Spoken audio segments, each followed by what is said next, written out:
Assalamualaikum. I am Madiha Altaf and I am going to teach you diet modeling and counseling. Previous lecture में हमने diet counselling की कुछ practice की कुछ steps study किए थे, पहले हम उसको रिकॉल कर लेते हैं। जब भी हम असेसमेंट करते हैं न्यूट्रिशनल ट्रिक्स की, उसके बाद जो है काउंसलिंग का स्टेप आता है और काउंसलिंग इंटरवेंशन का सबसे मेन पॉइंट है।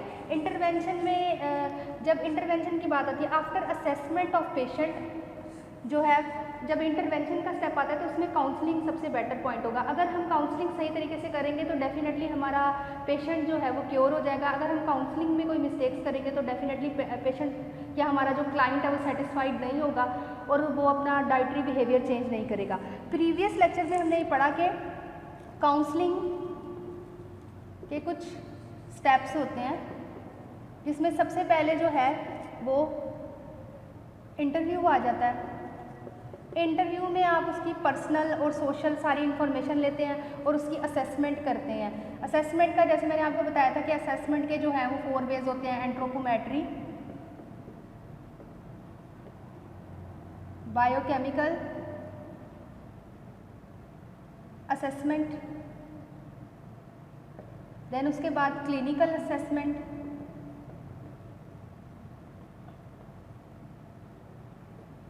उसके बाद जो है वो आपकी डाइटरी मॉडिफिकेशन आ जाती है या डाइटरी बिहेवियर को आप असेस करते हैं कि उसने प्रीवियस 24 आवर में या प्रीवियस मंथ से जो है वो अपनी डाइट में क्या क्या कंज्यूम किया। उसके बाद आप 5 A's मेथड डिवेलप करते हो, जिसका फर्स्ट स्टेप होता है असेस, सेकंड स्टेप होता है एडवाइस,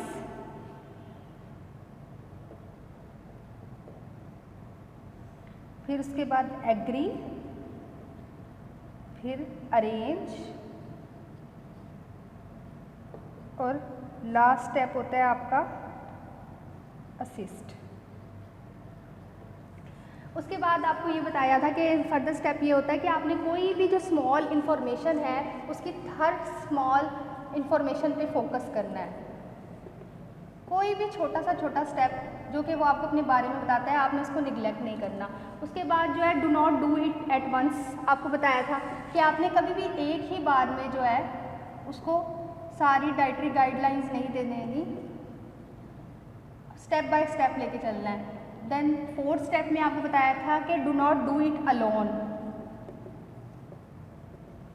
कि आपने अकेले ही ये सारा काम नहीं करना, आपने अपने टीम को लेके चलना है। अपने जो भी आपको जो है असिस्ट कर रहा होगा आपके न्यूट्रिशन क्लिनिक में या आपके हॉस्पिटल सेटिंग में अगर आप काम कर रहे हैं तो जो भी फिजिशियन है, जो भी सर्जन है, जो कि अगर कोई डिजीज़ पेशेंट है तो उसको जो ट्रीट कर रहा है उसको सबको साथ लेके चलना है।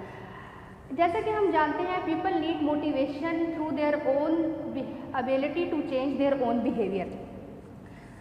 कुछ स्ट्रेटजी होती है, बिहेवियर चेंज एक बहुत बड़ा काम है। कोई भी पेशेंट या कोई भी क्लाइंट आपके पास आया है तो उसका अपना ईटिंग बिहेवियर चेंज करना, अपना लाइफस्टाइल चेंज करना एक बहुत बड़ा उसके लिए काम है। वो कभी भी एकदम से जो है वो कभी चेंज नहीं कर सकता। तो हम कुछ स्ट्रेटजीज फॉलो करते हैं बिहेवियर चेंज के लिए, जिसमें सबसे पहले आ जाता है रेजिंग अवेयरनेस, कि हम उसको अवेयरनेस देंगे कि जिस भी प्रॉब्लम के थ्रू वो हमारे पास आया है, या तो वो वेट मैनेजमेंट है या कोई कार्डिक पेशेंट है, कोई किडनी पेशेंट है, तो अगर हम उसको जब तक सही तरह से उसकी डिजीज़ या उसकी प्रॉब्लम के बारे में गाइड नहीं करेंगे तो वो कभी भी अपनी डाइटरी बिहेवियर को मॉडिफाई नहीं कर सकेगा। सबसे पहले हमने उसको अवेयर करना है कि उसे उसकी प्रॉब्लम क्या है और उसे क्या अपनी डाइटरी बिहेवियर में क्या क्या चेंज लाने हैं। गिविंग इन्फॉर्मेशन, देन उसके बाद उसे बताना है कि एडवांटेजेस और डिसएडवांटेजेस क्या है। जो डाइटरी प्लान हमने उसके लिए बनाया है उसके एडवांटेजेस या डिसएडवांटेजेस क्या होंगे। एड्रेसिंग चेंज इन कंसर्न, जब भी हम किसी क्लाइंट को या किसी भी डिजीज़ पेशेंट को जो है वो ट्रीट कर रहे हैं तो हमें हमेशा लिसनिंग पावर जो है वो अपनी ऑन रखनी चाहिए, कि जब तक कि हम उसके कंसर्न या उसकी डाइट प्रॉब्लम जो उसको डाइट फॉलो करते हुए आ रही हैं, जब तक हम वो नहीं सुनेंगे या उसके कंसर्न क्या है तो तब तक जो है वो पेशेंट कभी सेटिस्फाइड नहीं होगा। प्रोवाइड डाइटरी इंफॉर्मेशन एंड, अब उसको डाइटरी गाइडलाइंस जो है वो प्रॉपर तौर पर देनी चाहिए कि क्या उसको किस तरह फ्लूइड इनटेक कितना लेना है, कार्ब इनटेक या कौन कौन से फूड ग्रुप उसके लिए इंपॉर्टेंट है और कौन से नहीं है। इनकरेज क्लाइंट को हमेशा मोटिवेशन के थ्रू इनकरेज करना चाहिए कि जो काम वो कर रहा है, जो डाइटरी मॉडिफिकेशन उसने अपने बिहेवियर में लाई है, डेफिनेटली उसको उस पर मोटिवेट करना चाहिए और उसको बताना चाहिए कि कभी भी क्लाइंट को डिस्करेज नहीं करना चाहिए, उसको हमेशा इनकरेज करना चाहिए। Substituting positive behaviour, in case कोई क्लाइंट आपका ऐसा है जो कि मतलब फॉर एग्जांपल अगर कोई कल्चरल बिलीफ रखता है, जैसे वेजिटेरियन और नॉन वेजिटेरियन का कॉन्सेप्ट आ जाता है कि अगर कोई नॉन वेज है तो वेजिटेबल नहीं लेता, तो हमेशा आपको जो है वो अपने प्लान में फ्लेक्सिबिलिटी रखनी है कि कोई सब्स्टिट्यूट प्लान आपके पास रिवर्स में होना चाहिए कि आपने कैसे उसको फ़ौरन पॉजिटिव बिहेवियर के तरह करना है। स्पोर्टिंग सेंस ऑफ एफिकेसी, हमेशा जो है वो सेंस ऑफ एफिकेसी रखनी चाहिए कि पेशेंट जो है वो जो कर रहा है वो बहुत अच्छा कर रहा है, उसको हमेशा आप मोटिवेट करें कि वो जो काम कर रहा है वो अच्छा है, उससे एडवांटेजेस होंगे। अगर कोई भी मिस्टेक भी करता है तो भी उसको जो है वो सपोर्ट हमेशा करना चाहिए। प्रोवाइड सोशल सपोर्ट, अब कुछ पेशेंट ऐसे होते हैं हमारे पास या कोई क्लाइंट हमारे पास ऐसा है जो है ज़्यादातर ईटिंग आउट करता है या कुछ बिहेवियर उसके ऐसे हैं कि वो अपने पीयर्स के साथ ज़्यादातर बाहर जाता है और उसको कोई प्रॉब्लम आ रही है, तो उसको हमेशा जो है वो कोई ना कोई स्टार्टिंग में ऐसा हो कि उसके 1 या 2 डेज़ आप ऐसे रख दें कि वो चीट डेज़ हैं जिसमें वो ईटिंग आउट कर सकता है या अपनी मर्ज़ी का खाना खा सकता है। देन उसके बाद हम ना जब भी हम काउंसलिंग की बात करते हैं तो हमारे पास कुछ बिहेवियर स्टडीज़ मॉडल होते हैं। 3 तरह के जो है वो हमारे पास मॉडल होते हैं जो कि हम काउंसलिंग में यूज़ करते हैं। सबसे पहले social behaviour and cultural competency हमारे पास आ जाता है।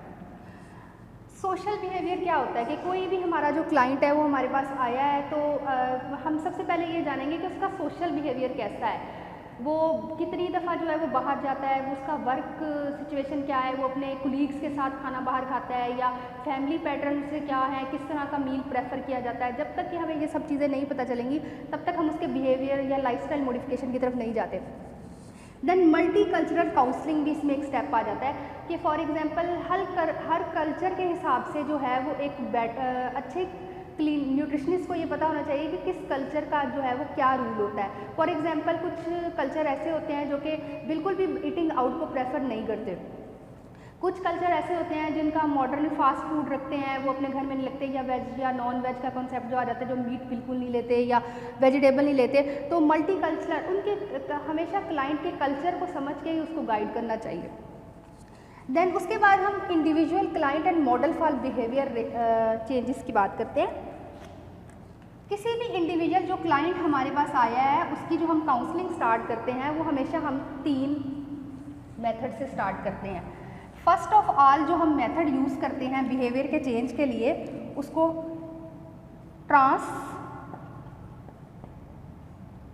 थ्योरेटिकल मॉडल ऑफ चेंज कहेंगे। थ्योरेटिकल मॉडल ऑफ चेंज जो है वो हमारा सबसे पहला जो है वो मॉडल होता है जो कि हम किसी भी इंडिविजुअल की काउंसलिंग स्टार्ट करते हुए यूज़ करते हैं, और ये हमें बहुत हेल्प करता है कि हम किस तरह से किसी की लाइफस्टाइल मॉडिफिकेशन या बिहेवियर चेंज कर सकते हैं। थ्योरेटिकल मॉडल ऑफ चेंज में हम कुछ स्टेप्स करते हैं फॉलो।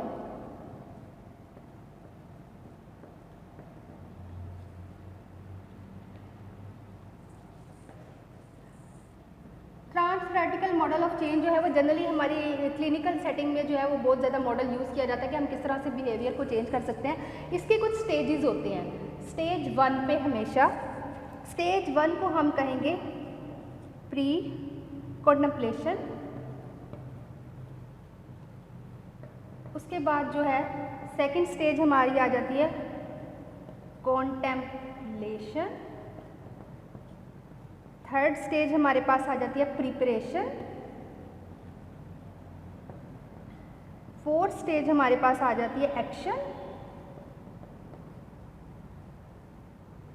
देन उसके बाद हमारे पास आ जाती है स्टेज मेंटेनेंस।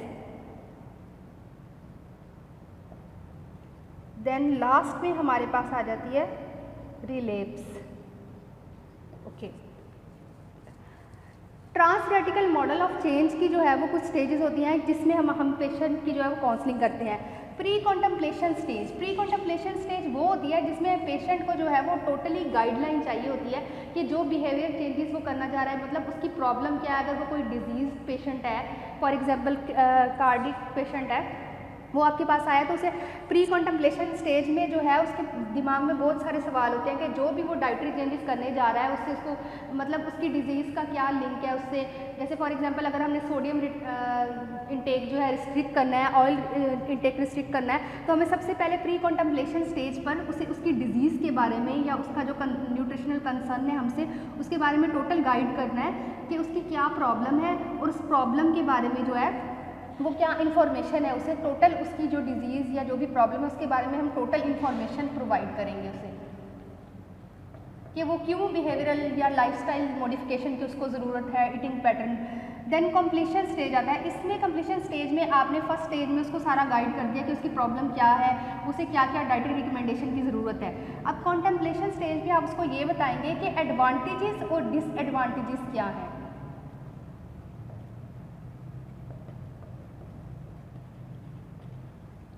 एडवांटेजेस और डिसएडवांटेजेस में ये हो जाएगा कि अगर तो वो हमारा बताया हुआ डाइटरी बिहेवियर फॉलो करता है तो उससे उसको क्या एडवांटेज होगा, अगर वो नहीं फॉलो करता तो क्या डिसएडवांटेज होगा। फॉर एग्जांपल उसका डिजीज़ रिस्क जो है वो कितना जो है वो कम हो जाएगा या कितना ज़्यादा होगा अगर वो अपना प्रीवियस डाइट प्लान ही कंटिन्यू रखेगा।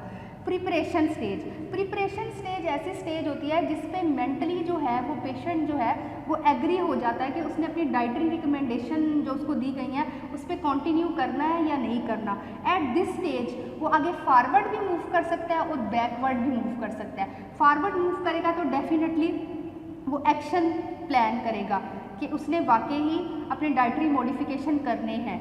अगर प्रिपेयर नहीं होगा तो वो प्रीवियस कॉन्टेम्पलेशन वाली स्टेज पे मूव कर जाएगा और वो इसी कश्मकश में ही रहेगा कि क्या उसके एडवांटेजेस हैं क्या डिसएडवांटेजेस हैं। उसे अगर वो प्रीवियस कंप्लीशन स्टेज में करे तो उसको मज़ीद काउंसलिंग की ज़रूरत होगी। एक्शन प्लान अगर वो प्रिपेयर हो गया है मेंटली और उसने प्लान एक्शन करना शुरू कर दिया है तो मीन्स वो आपका डाइट प्लान जो है वो फॉलो कर रहा है उसका।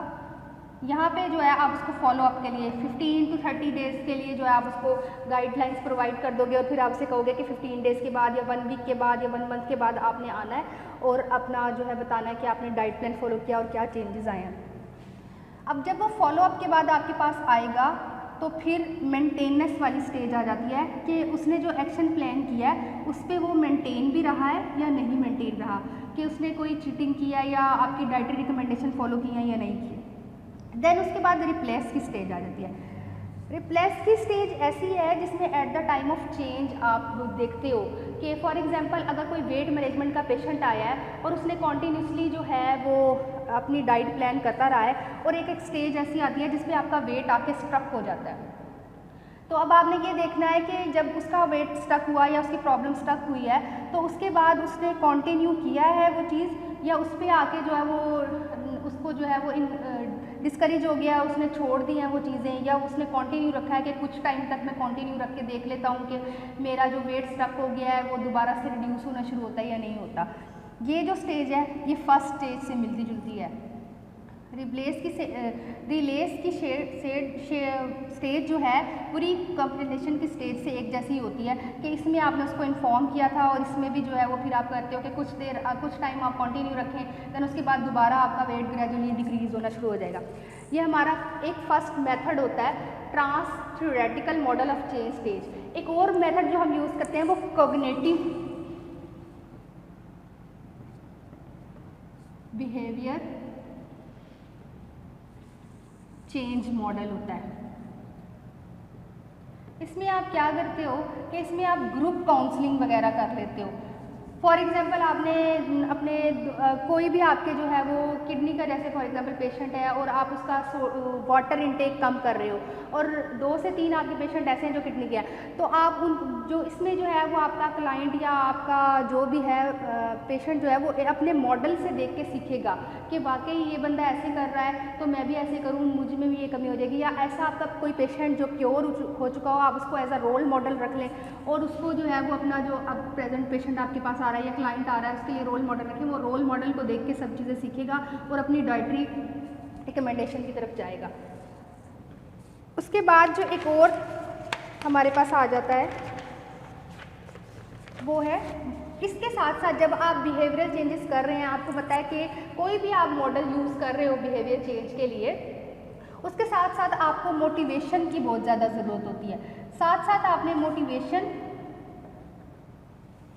इंटरव्यूइंग रखनी है कि आपके पास एक क्लाइंट आया और उसने आपको बताया कि मैंने प्रीवियस जो है वो ये काम किया है और उसके बाद मैंने इतना वेट रिड्यूस किया है, या कोई मेरा पेशेंट मैं नहीं कर सका डाइट 2 या 3 दिन मैंने कोई चीट डे किए हैं और उसकी वजह से मैंने किया है। तो आपने मोटिवेशन इंटरव्यू रखने हैं, उसके साइड इफ़ेक्ट और साथ साथ उसको जो प्रॉब्लम आ रही हैं, जो उसकी फैमिली की तरफ से या उसके फ्रेंड्स की तरफ से, कोलीग्स की तरफ से, या जो भी उसकी है, सारी आपने प्रॉब्लम सुननी है और उसे मोटिवेट करना है कि जो काम वो कर रहा है, बहुत सारे लोग दुनिया में ऐसे हैं वो काम वो नहीं कर सकते।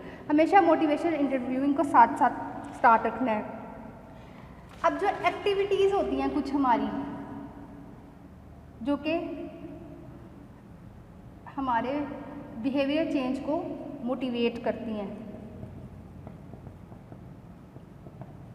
एक्टिविटीज़ डेट फैसिलिटेट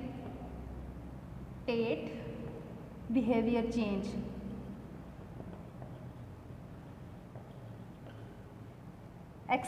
सबसे पहले उसमें जो एक्टिविटी आ जाती है एक्सप्रेस एम्पैथी। कोई भी आप क्लिनिशियन है या न्यूट्रिशनिस्ट है, जब तक कि वो कूल माइंडेड, ओपन माइंडेड नहीं होगा, तब तक वो कभी भी किसी भी क्लाइंट की जो है वो काउंसलिंग बेटर वे में नहीं करेगा। और इसमें जो सबसे पहला बिहेवियर आ जाता है वो ये है कि आपकी लिसनिंग पावर काउंट करती है। जितनी ज़्यादा एक क्लिनिशियन की लिसनिंग पावर होगी, उतना अच्छा जो है वो किसी भी क्लाइंट को जो है वो सेटिस्फाइड कर सकेगा, उसकी काउंसलिंग कर सकेगा। जब भी कोई क्लाइंट आपके पास आए तो आपने हमेशा जो है वो उसकी सारी प्रॉब्लम, उससे कंसर्न उससे पूछने हैं और कूल माइंड के साथ जो है वो उसको लिसन करके फिर आपने उसको फर्दर गाइड करना है। Second, understanding cultural factor. Cultural factor behaviour change पे बहुत ज़्यादा इन्फ्लुएंस करते हैं। जब तक कि आप किसी भी कल्चर को स्टडी नहीं करेंगे, किसी भी कल्चर को अंडरस्टैंड नहीं करेंगे, तो आप किसी भी कल्चर से रिलेटेड किसी भी क्लाइंट को जो है वो सेटिस्फाइड नहीं कर सकते काउंसलिंग में। फिर आपके पास डिवेलप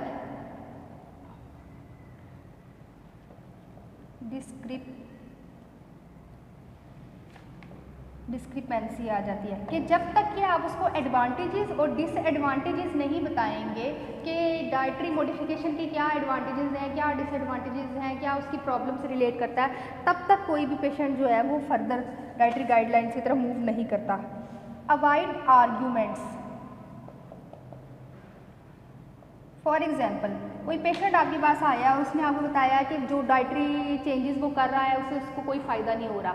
एज अ क्लिनिशियन अगर आप आर्ग्यू करेंगे और कहेंगे कि ऐसा बिल्कुल नहीं हो सकता, जो हमने आपको गाइड किया है वो बिल्कुल सही है, या आप कोई आर्ग्यू करें फ़ौरन उसकी बात को इंटरप्ट करके कि आप गलत कह रहे हैं, तो डेफिनेटली वो डिस्करेज हो जाएगा, वो आपसे सेटिस्फाइड ही नहीं होगा। तो आर्ग्यूमेंट कभी नहीं करने। डेफिनेटली आप पहले कूल माइंड के साथ उसकी पूरी बात सुने, देन उसके बाद जो है उसको गाइड करें कि हो सकता है कि फिल वक्त ऐसा नहीं हो रहा, लेकिन आप थोड़ा सा और कंटिन्यू रखें, कुछ टाइम के बाद जो है ये सब प्रॉब्लम सॉर्ट आउट हो जाएगी।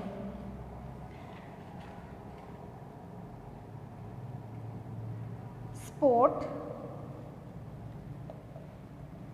एफिकेसी, कि आप उसको बूस्ट अप करें कि जो काम वो कर रहा है डेफिनेटली वो बहुत अच्छा काम कर रहा है और वो उसको कंटिन्यू रखे, और कुछ टाइम कंटिन्यू रखने के बाद जो है वो इंशाल्लाह उसका डिजीज़ रिस्क कम हो जाएगा, उसका वेट मैनेजमेंट हो जाएगा, जो भी उसकी प्रॉब्लम है वो सॉर्ट आउट हो जाएगी।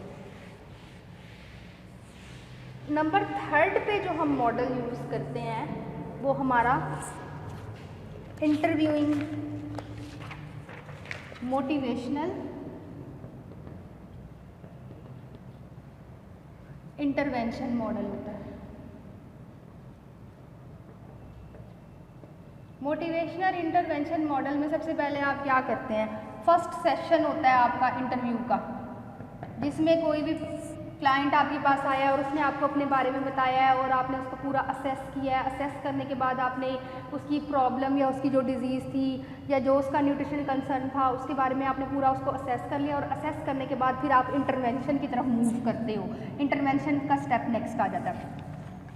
अब फर्स्ट स्टेप में आपने फर्स्ट सेशन में जो है वो आपने इंटरव्यूइंग के थ्रू और असेसमेंट के थ्रू जो है उसकी टोटल कंसर्न निकाल दिया कि उसका न्यूट्रिशनल कंसर्न क्या है, और उसको गाइड भी कर दिया कि उसको क्या न्यूट्रिशनल गाइडलाइन लेनी है।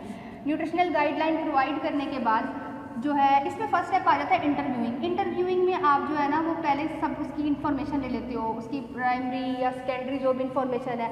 उसके बाद आप फर्स्ट सेशन के लिए उसको बुलाते हो। फर्स्ट सेशन में आप उसे सारा गाइड कर देते हैं कि उसका न्यूट्रिशनल कंसर्न क्या है, क्या उसने डाइटरी रिकमेंडेशन उसको चाहिए या क्या उसने डाइटरी चेंजिंग करने हैं अपने डाइट में। देन सेकंड फर्स्ट सेशन के बाद आप फिर उसको 15 डेज़ या 7 डेज़ मतलब 7 डेज़ के बाद या 15 डेज़ के बाद आप उसे फॉलोअप के लिए बुलाएंगे, और फॉलोअप में पहले असेसमेंट करेंगे कि जो उसने डाइट प्लान लिया है या जो डाइटरी चेंजेस वो कर रहा है, तो आपने असेस करना है कि बाकी उसके जो है वो वेट में ग्रेजुअली चेंज आया है या उसकी डिजीज़ का कोई मतलब अगर हाइपरटेंसिव है तो उसका ब्लड प्रेशर कंट्रोल हो रहा है या नहीं हो रहा है, या उसकी रीडिंग्स में कुछ फ़र्क आया है या नहीं आया, असेस कर लेंगे। फिर इस्टेब्लिशिंग रिपोर्ट करेंगे। इसमें क्या करेंगे आप कि जब आपने असेस कर लिया कि उसमें न्यूट्रिशनल चेंजेस आ रहे हैं नहीं, तो आप डिफरेंट किस्म के क्वेश्चन अपने क्लाइंट से करेंगे। आप उसे पूछेंगे कि जो उसने डाइटरी रिकमेंडेशन की है तो उससे उसको क्या फ़र्क महसूस हो रहा है, उसको कोई प्रॉब्लम तो नहीं आ रही, या आपने जो भी उसके लिए डाइटरी हैबिट चूज़ किया है वो उसको स्मूथली जो है वो वर्क कर रहा है या नहीं। आपने उसका पूरा रिकॉर्ड मेंटेन करना है पेशेंट का। फिर assessment of current behaviour, current eating behaviour आ जाता है